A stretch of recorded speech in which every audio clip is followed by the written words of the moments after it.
శాపము, పాపము, రోగము, ఈ భూ సంబంధమైన హేయమైనవి ఏమీ లేని రాజ్యం అది.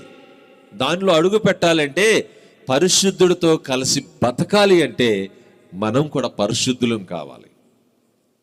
అందుకే యాకోబు దేవుడు, ఏ దేవుడు? యాకోబు దేవుడు పరిశుద్ధుడు. మరి ఆయనతో ఉండాలంటే మనం కూడా పరిశుద్ధులుగా ఉండాలనేదే లేఖనం చెప్తున్నటువంటి సత్యం. ఒకటి, నీ మీద శాపం ఉండకూడదు, పవిత్రత ఉండాలి.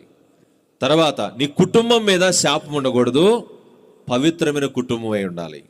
సంఘములో కూడా పవిత్రంగా ఉండాలి.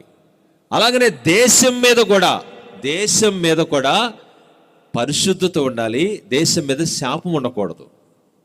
ఆ దేశాలు వర్ధిల్లవు.